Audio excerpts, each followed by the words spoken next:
guys, let's get started. Welcome to Word of the Day Wednesdays. My name is Nicole D. Miller and I am the author of When Love Wins.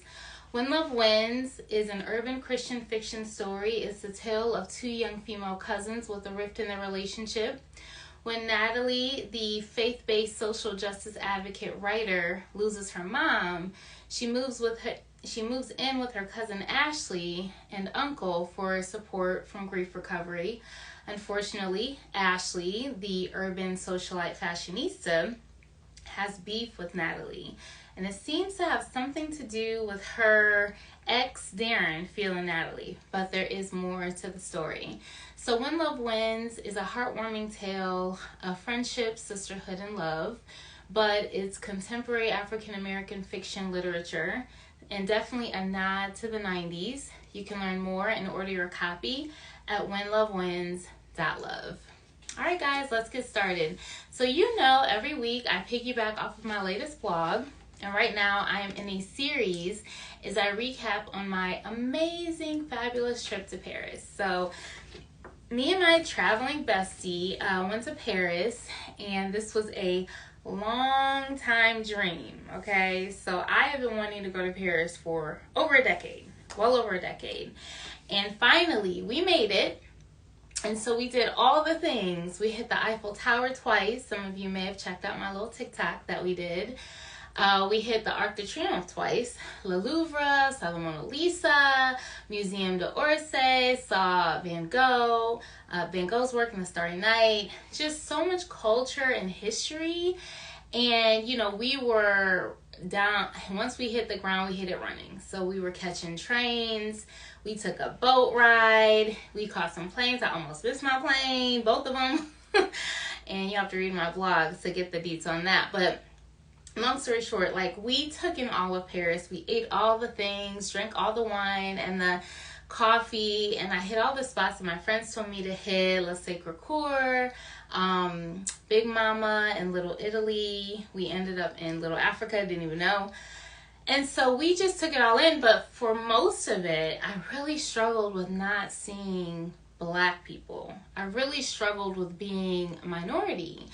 And that's something that I didn't take into account in all of my dreams and fairy tales of being in Paris. I never took into account, I'm going to feel some kind of way about being a minority.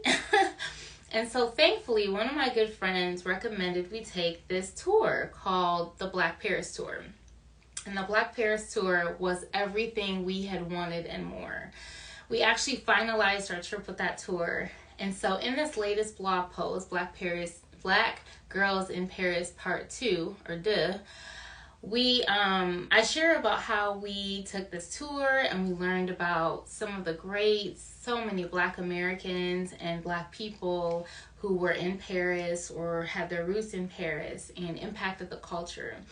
And just people I had never heard of, but then some of them I had, such as we all know Josephine Baker's story, Martin Luther King, of course, and James Baldwin, Bessie Coleman. There were just so many.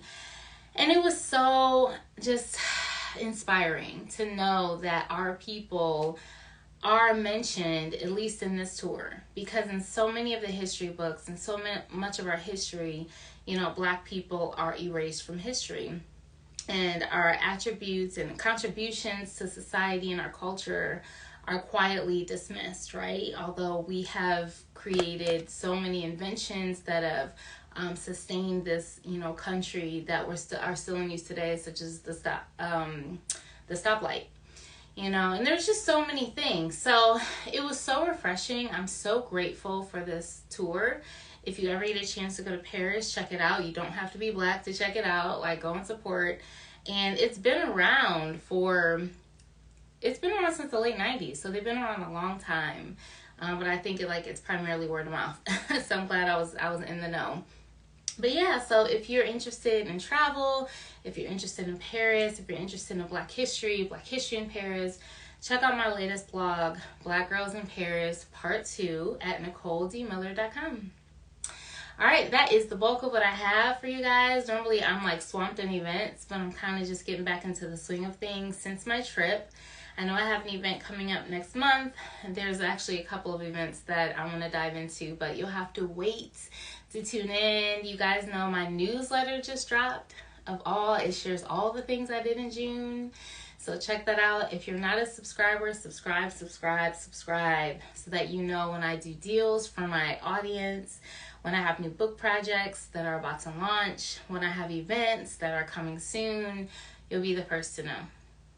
All right, so enjoy the rest of your day. I literally just came from the beach. There will be pics and video footage from that little outing. And so hopefully you're enjoying this beautiful sunny day in Cleveland, Ohio. And I will see you guys next week for Word of the Day Wednesdays.